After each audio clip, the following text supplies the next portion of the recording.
박성춘이라고 하는 분이 계세요. 이 교회는 박성천이 있는데 박성춘 1862년 서울에서 백정의 아들로 출생했어요. 백정은 백정과만 결혼해요. 오늘날로 말하면 도축업자인데 백정과 결혼해서 백정 아들을 낳았어요. 조선시대 최하류 계층이에요. 포졸, 광대, 고리장, 무당, 기생, 갑바치, 그리고 마지막이 백정이에요. 멀리 따로 떨어져 살았다 그래요.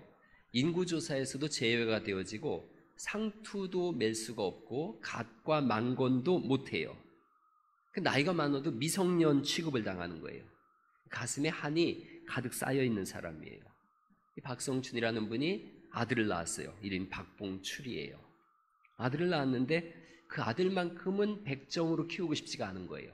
그래서 당시 곤당골 예수교 학교에서 무료로 아이들 가르친다고 하니까 저게 이제 곤당골 학교예요. 교회예요. 그래서 저 교회를 보냈어요. 그러나 공부는 하되 절대 예배는 드리면 안 된다. 예배 못 드리게 했어요.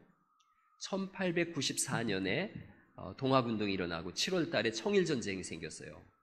청일전쟁 후에 사람들이 죽고 나니까 전염병이 돌았어요. 콜레라가 만연한 거예요. 서울에서만 하루에 300명씩 죽었다 그래요. 백성춘도 전염병에 걸렸어요. 죽게 됐죠. 늘 하던 대로 무당을 불렀는데 아무리 구슬해도 차도가 없는 거예요. 어느 날 아들이 낯선 외국인 2사람을 데리고 옵니다. 그 2사람이 곤당골 교회의 사무엘 무어 목사님하고 그리고 한 분은 재중원 담당 의사였던 에비슨 의사 선생님이에요. 저 에비슨은 고종 황제의 주치의예요.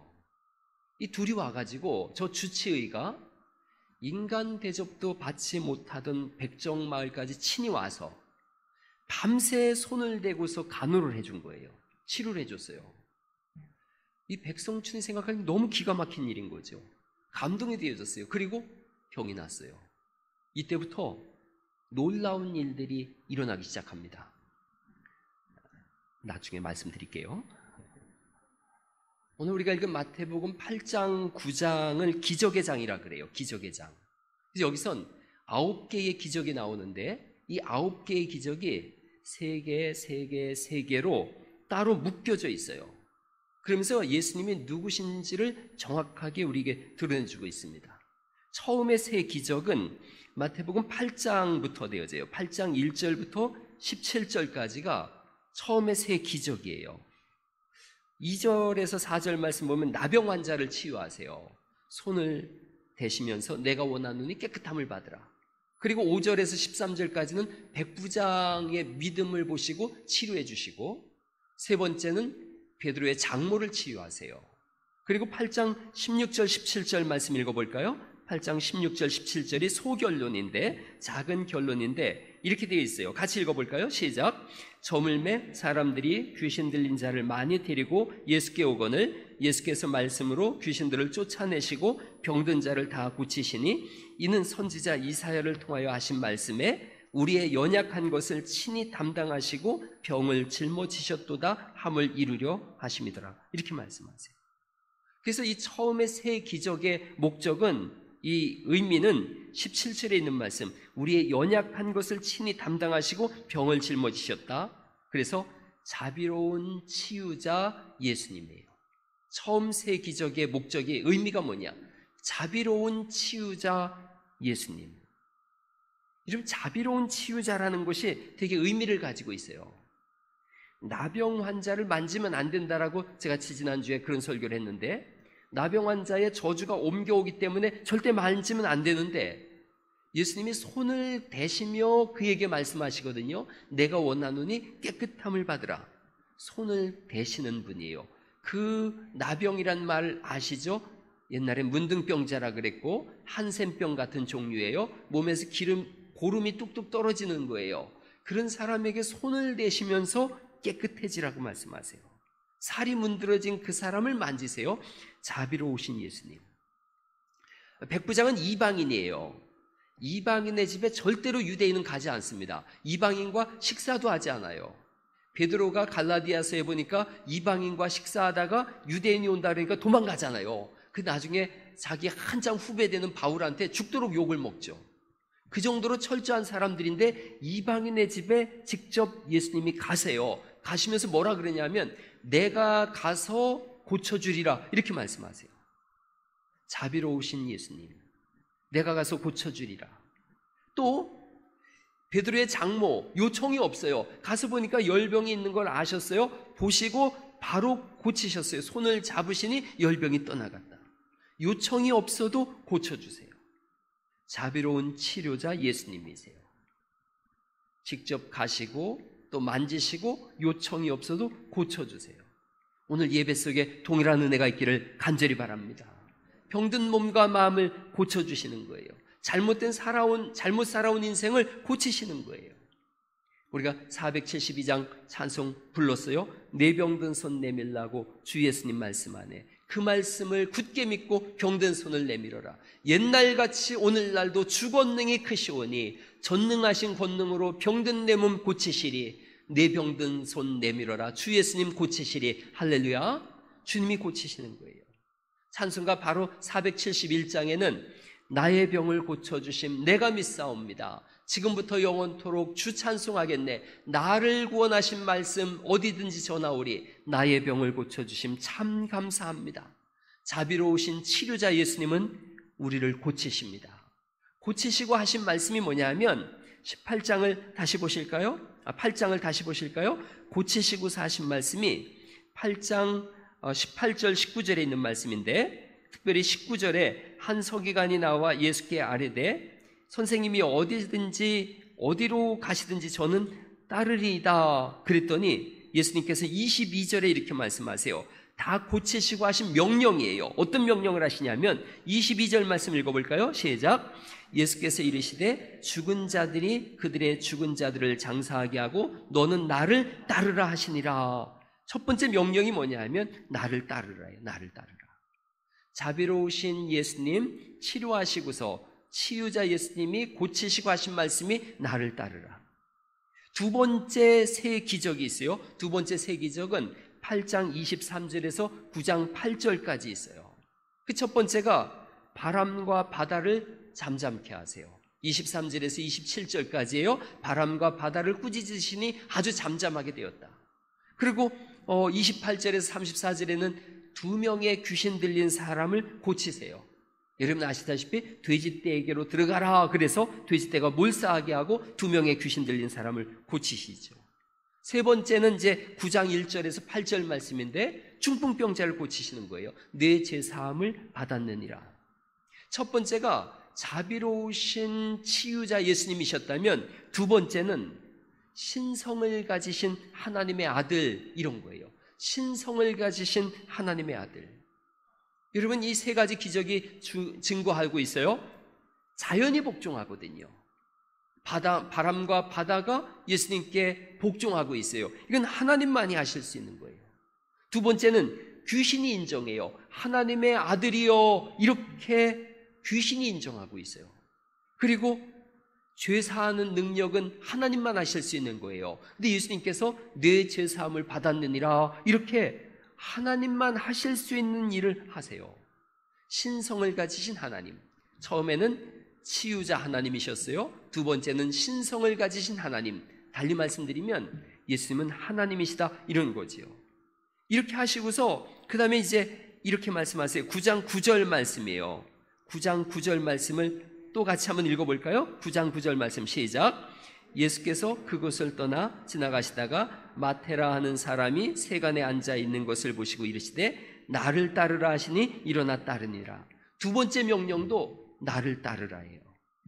첫 번째 기적을 행하시고서 나를 따르라 명령하세요. 두 번째 기적을 베푸시고 나를 따르라 이렇게 말씀하세요. 세 번째 기적이 9장 18절에서 34절 말씀까지 나와요. 세 번째 기적이에요. 여러분 혈류증 앓는 여인과 죽은 소녀를 살리세요. 그게 이제 세 번째 기적 중에 첫 번째예요. 특별히 죽은 소녀를 살리실 때 하신 말씀이 소녀야 일어나라 그래서 달리다 쿰 그러세요.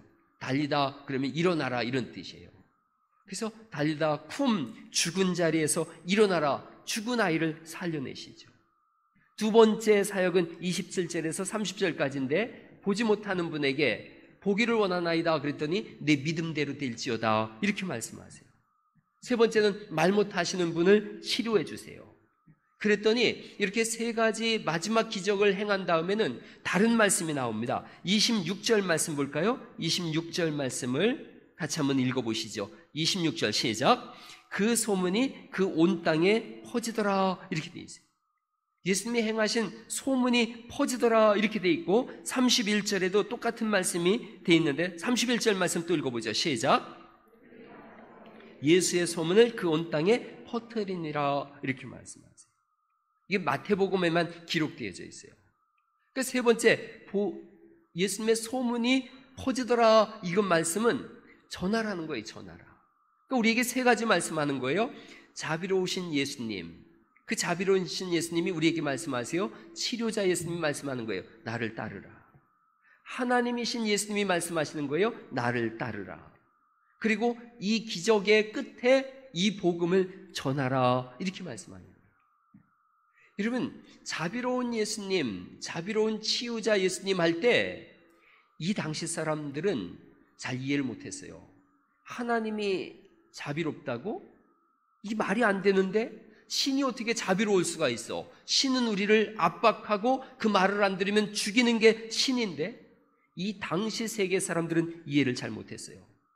제가 지난주에 중세 시대에는 긍휼과 동정이라는 단어가 병든 마음, 연약한 정신세계를 가진 사람만 하는 행동이다. 이게 그 당시의 세계관이었어요. 이 예수님 당시의 세계관에 신은 잔인한 거예요. 로마 시대의 황제가 있잖아요. 로마 시대 황제는 신의 아들이다 이렇게 불렀어요. 마음대로 사람을 죽이고 살리는 권세가 있었어요. 네로가 기독교를 박해했다라는 건 우리가 잘 알고 있지 않습니까? 아주 잔인한 황제죠. 네로의 본명을 보니까 루키우스 도미티우스 아헤노 바르부스. 시작. 이게 본명이에요. 뭔 이름을 이따위로 줬는지 모르겠어요. 클라우스 황제가 가이우스 도미티우스 아헤노 바우루스의 부인이었던 아그리피나를 두 번째 부인으로 맞이했는데 네로가 그 가이우스 도미티우스 아헤노 바루스와 그리피나 사이에 태어난 아들이래요. 아이고 참말로 뭔 이름을 이렇게 길게 줬는지 몰라요. 네로의 엄마가 그리피나인데 황제의 근위병을 매수해서 자기 남편을 죽입니다. 그리고 17살인 아들을 황제로 추대했는데 그게 네로예요. 폭군이에요. 수없이 많은 기독교인들을 체포했고 가장 잔인한 방법으로 죽이는 걸 연구했어요. 짐승들이 찢어서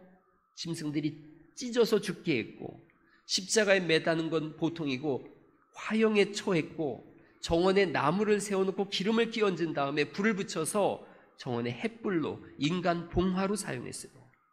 털옷을 덧입혀서 개한테 사냥하기 위해서 찢어 죽이게 했어요. 당시 기독교인 그러면 죽음이라는 단어의 대명사였다 그래요. 황제는 신의 아들인데 신의 아들이 하는 일이 이런 거였던 거예요. 잔인하게 죽이는 거예요. 트리아누스 황제, 트리안 황제라고도 하는데 이 사람은 기독교인들을 산채로 소금에 절여서 죽였어요. 이게 당시의 황제들이 자신의 권위와 권한과 권세를 드러내는 방법이에요. 잔인하게 죽이면서 나에게 거절하는 자는, 거부하는 자는 다 저렇게 죽는다. 이걸 본보기로 보이는 거죠. 근데 예수님은 하나님의 아들이신데 전혀 다른 하나님이시더라는 거예요. 전혀 다르더라는 거예요. 그 당시 황제들에게 살펴볼 수 없는 자비로운 치유자. 나귀를 타고 입성하시고 세리와 죄인의 친구가 되세요. 세리와 죄인과는 절대로 밥을 먹지 않는데 그들과 밥을 먹으세요. 결정적으로 사람의 발을 닦아주세요. 유대인들은 자유인이거든요. 그래서 유대인은 절대로 유대인의 발을 닦아주지 않습니다. 옛날에는 그렇게 연구가 되어졌었어요. 신분이 낮은 사람이 신분이 높은 사람 발을 닦아준다 그랬는데 최근에 연구를 보니까 절대로 유대인은 종이 되어져도 주인의 발을 닦아주지 않습니다. 그런데 예수님께서 제자들의 발을 닦아주세요. 달리 말씀드리면 하나님께서 지금 사람의 발을 닦아주시는 거예요. 9장 35절 36절 오늘 우리가 읽은 말씀인데 다시 한번 볼까요? 9장 35절 36절을 다시 한번 읽어보죠. 시작. 예수께서 모든 도시와 마을에 두루 다니사 그들의 해당에서 가르치시며 천국 복음을 전파하시며 모든 병과 모든 약한 것을 고치시니라. 무리를 보시고 불쌍히 여기시니 이는 그들이 목자 없는 양과 같이 고생하며 기진함이라. 이렇게 말씀하세요. 무리를 보시고 긍휼히 여기셨다. 사람들이 당황스러운 거예요. 지금까지 이런 신은 없었다. 그는 과연 신인가 사람인가? 이런 신이 없었던 거예요. 신은 군림하고 죽이고 말 안 들으면 저주를 내리는 게 신이었는데, 구약 시대의 신관에 대해서 말씀드린 적이 있어요. 구약 시대의 신은 어떤 신이냐면 서열이 있어요. 1등신, 2등신, 3등신, 꼴등신까지 있어요. 다스리는 장수가 있는 거예요. 그래서 하나님은 산의 신이고 또 바알은 농경의 신이고 물의 신이 있고 바다의 신이 있고 다 다스리는 장수가 있는 거예요. 또 신은 급이 맞는 신과 대화를 해요. 그래서 이집트의 신은 바로하고만 이야기를 하는 거죠. 여러분 출애굽기에 보면 모세가 하나님이 모세를 보낼 때 자꾸 거절하잖아요. 이유가 이런 거예요. 신은 급이 있는데 1등신, 2등신이 있고 그리고 높은 신일수록 황제와 대화를 하는데 자기는 지금 80노인이잖아요. 80노인을 찾아와 가지고 야, 내가 너를 보낼 테니 이스라엘 백성들을 출애굽시키라. 아니 보낼 사람이 없어서 나를 보냅니까? 도대체 당신은 몇 번째 신 정도 될까 생각해 보니까 밑에 부분에 있는 것 같은 거예요. 밑에 부분에. 그리고 모세가 정말 기절할 듯한 얘기를 했어요. 나 못 갑니다. 안 갑니다. 그랬더니 하나님 뭐라고 말씀하세요? 너 보고 하라는 거 아니야. 내가 할게. 여기서 모세는 쓰러져 버렸어요. 아니 얼마나 능력이 없으면 자기가 직접 한다 그래? 이건 신도 아니네? 이래서 거절하는 거예요. 이게 사람보다 못한 거 아니야? 80 노인을 보낸다 그러더니 그도 안 되니까 자기가 한다고? 아니 이집트의 파라오 황제에게 일을 시키는 신도 있는데 라신이에요. 태양신은 황제한테 일을 시키는데 이 신은 도대체 얼마나 힘이 없으면 나한테 한다 그래도 안 되니까 자기가 한다 그러나? 모세는 하나님을 몰랐던 거죠. 당시의 신은 그런 신이었던 거예요. 그런데 이 예수님과 제자들이 동행해요. 예수님 발을 닦아주시거든요. 신이 발을 닦으면 황송해야 되는데 제가 지난주에 말씀드렸잖아요. 호의가 계속되면 고난인 줄 안다고. 호의가 계속되면 호구로 한다고. 나중에 베드로가 마태복음에 뭐라고 말하냐면 예수님이 내가 이제 십자가를 져야겠다 그랬더니 예수께 가나요 이르되, 그런데 그 가난다는 게 뭐냐면 원어 성경엔 꾸짖는다 이런 뜻이에요. 꾸짖는다. 예수를 꾸짖어 가로되 그리하지 마시오. 뭔 소리야? 헛소리 하지 마. 이렇게 얘기를 한 거예요. 예수님이 호의를 계속 베풀었더니 예수님이 누군지를 모르는 거예요. 하나님이 직접 하신다 그랬더니 하나님을 우습게 여긴 거예요. 그런데 그 하나님과 40년을 동행한 모세가 고백하는 거예요. 하나님 우리를 사랑하셔서 그렇게 하셨구나. 우리도 하나님을 사랑하자. 요한이 어떤 고백을 하냐면 요한일서 4장 16절에 예수님이 왜 그렇게 하셨나? 사랑이기 때문에 그랬구나. 하나님이 우리를 사랑하시는 사랑을 우리가 알고 믿었노니 하나님은 뭐라고요? 사랑이시라. 사랑이라서 헌신하셨구나. 가정에서도 아버지 어머니가 헌신해요. 왜 그렇게 하는가? 사랑이라서. 예수님은 무한한 사랑인 줄 믿습니다. 동방의 주교들이 옛날에 외쳤던 삼위일체 신학 중에 페리코레시스란 말이 있어요. 페리코레시스. 페리는 둘레란 뜻인데 코레시스는 안으로 이런 뜻이에요.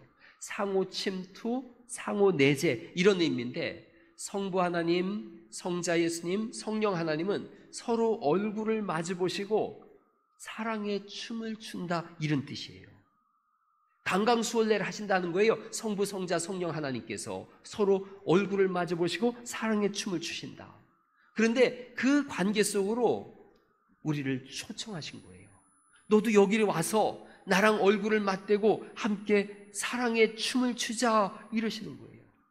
그래서 요한복음 17장 21절에 있는 말씀이에요. 아버지여, 아버지께서 내 안에, 내가 아버지 안에 있는 것 같이 그들도 다 하나가 되어 어디에 있게 하자고요? 우리 안에 있게 하여 주옵소서. 천국이 어떤 곳이냐? 영원히 주님의 얼굴을 보고 사랑의 춤을 추는 곳인 줄 믿습니다. 교회가 천국의 모형이에요. 그럼 교회는 어떤 곳인가? 왕따가 없는 곳이에요. 외로운 사람이 없는 곳이에요. 함께 얼굴을 마주보고 사랑의 춤을 추는 곳이 교회인 줄 믿습니다. 교회는 손에 손을 마주잡고 강강수월래를 하는 거예요. 이 코로나19로 인해서 지금 우리가 마스크를 쓰고 악수도 못하지만 조만간에 이게 해결되면 이거 다 해결되는 그날에 우리가 전부 손잡고 한번 강강술래 한번 하시게요. 세상과 학교와 달라요. 학교는 왕따도 있고 학교는 외톨이도 있어요. 제가 아내랑 어떤 책을 읽다 보니까 그런 내용이 나오더라고요. 자녀들이 학교에서 왕따를 당할 때, 친구들한테 괴로움을 당할 때 보통 부모들은 이렇게 얘기하거든요. 야, 친구끼리 그러면 되냐? 잘 지내라. 그 아이는 엄청난 상처를 받는데요. 부모가 이렇게 얘기해야 된대요. 너를 괴롭히는 아이는 네 친구 아니야. 그냥 학급의 구성원일 뿐이지 너의 친구가 아니다.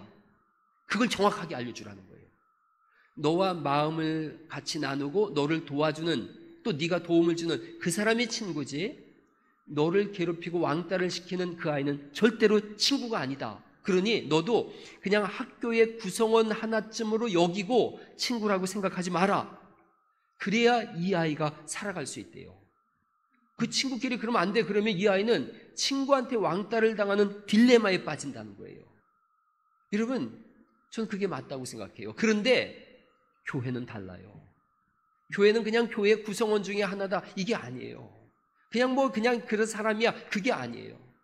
교회는 얼굴과 얼굴을 마주보고 사랑의 춤을 추는 곳인 줄 믿습니다.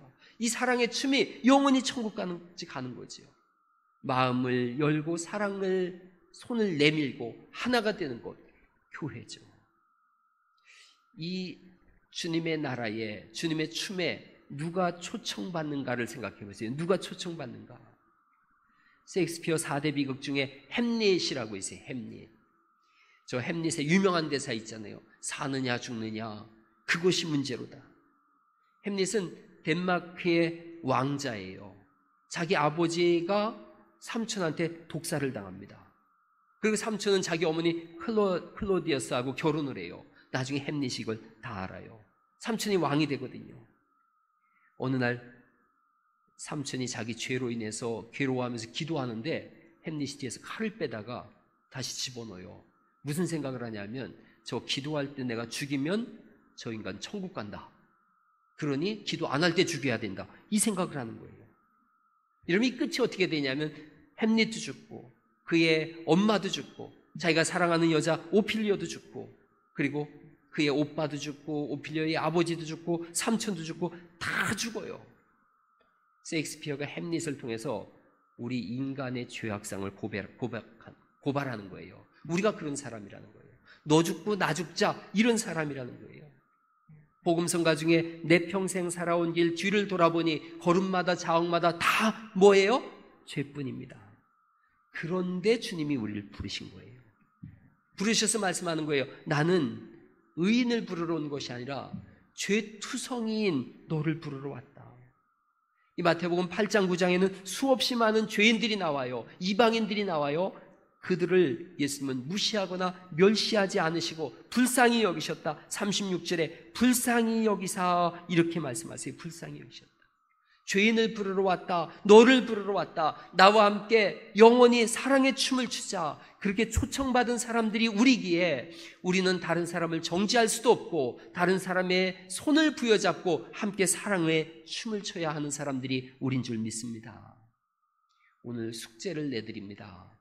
집에 가셔서 온 가족이 손을 잡고 강강술래 춤을 한번 추는 게 오늘 숙제예요.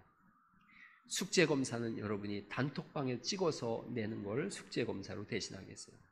꼭 한번 해보세요. 가족이 다 손을 잡고 강강술래 춤을 추고 아버지가 또는 어머니가 그 가정에 제일 기도 잘하는 분이 손을 잡고 한번 기도해 주세요. 그리고 이게 확장돼서 코로나19가 다 사라지는 날 온 교회가 손을 잡고 춤을 한번 춰요. 뭘 해야 되나를 생각해 보세요. 주님이 우리에게 이렇게 여러 가지 기적을 베푸시고 우리를 부르셨어요. 그럼 뭘 해야 되나? 제가 3가지 말씀드렸어요. 첫째 명령이 나를 따르라.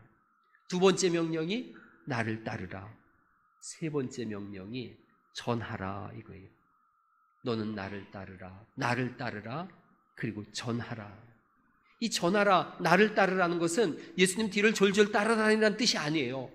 내가 한 일을 너희들이 감당하라는 거예요. 세리와 죄인, 이방인, 그들을 내가 섬겼다. 너희들의 발을 내가 씻겼다.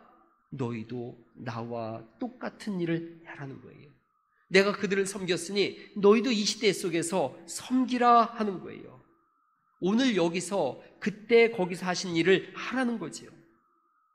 초두에 말씀드렸던 박성춘 아들을 교회 출석하게 했어요. 그 일 이후로.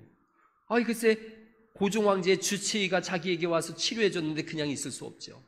두 딸도 교회 보내고 자기도 그 교회에 출석하기 시작했어요.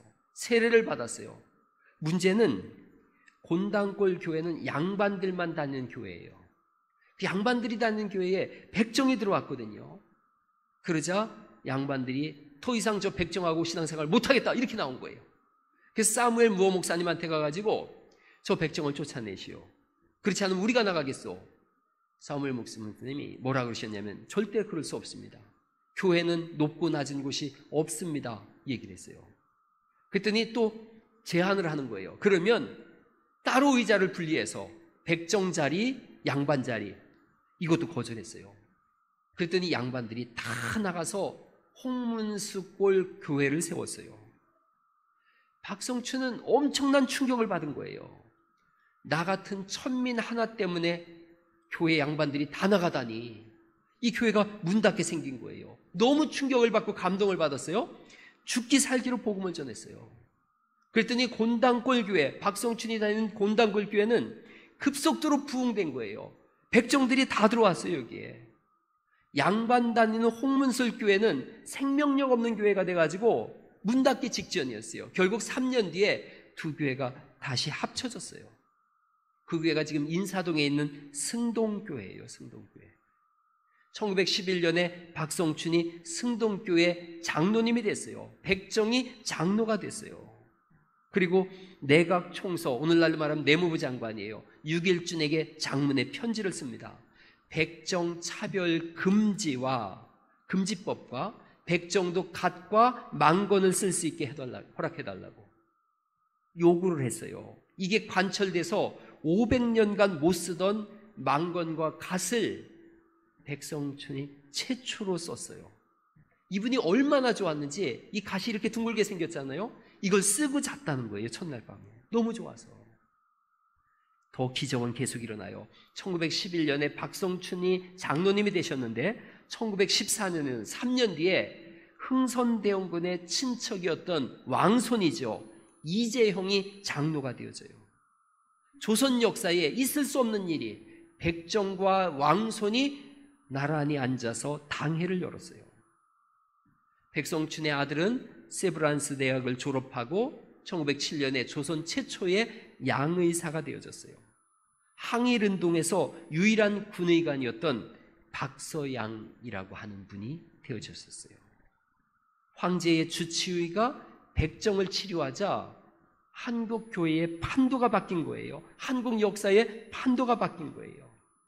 하물며 성경은 황제의 주치의가 아니라 하나님의 아들이시면서 하나님이신 예수님이 친히 우리에게 오셔서 우리의 손을 잡으시고 우리를 치료하시고 구원하시고 영원한 사랑의 춤을 추자고 초청하신 것인 줄 믿습니다.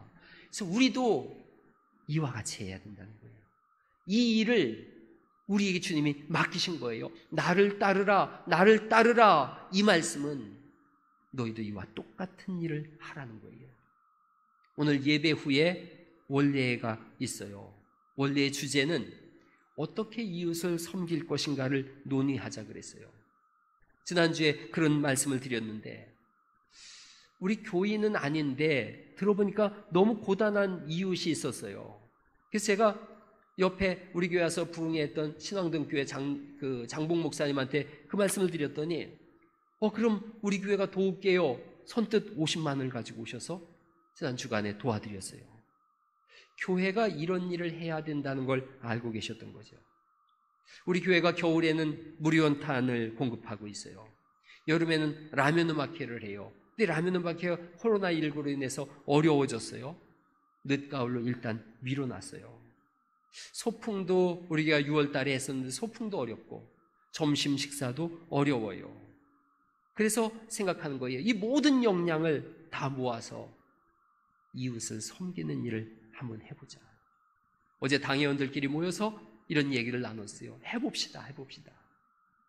미자립교회, 상가교회, 또 해외에서 돌아온 그래서 어려움을 겪고 있는 선교사들, 또 우리 교회의 근방에 우리 교회 가족들도 그렇고 우리 교회 근방에 정말로 고단한 이웃들, 그들을 위해서 우리가 할 수 있는 것 비록 작지만 한번 해보자. 그래서 오늘 예배 후에 간단하게 월예를 할 거예요. 그리고 3개월 정도에 걸쳐서 우리 교회가 할 수 있는 부분을 한번 해볼 생각을 하고 있어요. 여러분, 헌금들 많이 하세요. 헌금하시면서 목적 헌금들 하세요. 목사님 이거 가난한 이웃 돕길 원해요. 이거 미자립교회 돕길 원해요. 상가교회 돕길 원해요. 그렇게 하세요. 그러면 우리 재정부하고 의논하고 당회가 연구해서 그렇게 들어온 돈은 그대로 이웃을 위해서 쓸 수 있도록 그렇게 논의할 겁니다. 결론을 내립니다. 예수님이 누구신가? 예수님 누구신가? 자비로우신 치료자세요. 신성을 가지신 하나님이세요. 우리를 사랑의 나라로 부르셨어요. 그리고 우리에게 똑같이 요구하세요. 자비로우신 예수님을 증거하되 너희가 이 시대에 예수님이 하신 일을 그대로 하라라고 우리에게 말씀하시는 줄 믿습니다. 예수님이 하신 일 우리가 구체적으로 행동으로 해야 될 때가 지금인 줄 믿습니다. 우리 같이 한번 그 찬송 부르시고서 기도할 텐데 조금 전에 말씀드렸던 가난한 이웃들, 미자립교회, 상가교회, 또 선교사들, 우리 교회에서 섬겨야 될 분들, 이분들을 우리가 지혜롭게 잘 섬길 수 있도록 도와주세요. 지난주에 제가 그런 찬송 불렀어요. 삶의 작은 일에도 그 마음을 알기 원하네. 그 길, 그 좁은 길로 가기 원하네. 저 높은 산이 되기보다는 여기 오름직한 동산이 되길, 내가 가는 길 비추기보다는 누군가의 길을 비춰줄 수 있다면 내가 얘기하듯이, 내가 노래하듯이 그렇게 살기를 원합니다 라고 고백하시고 주님이 가신 그 길을 따라가는 결심과 결단이 있기를 예수님의 이름으로 축원합니다. 같이 찬송하시죠.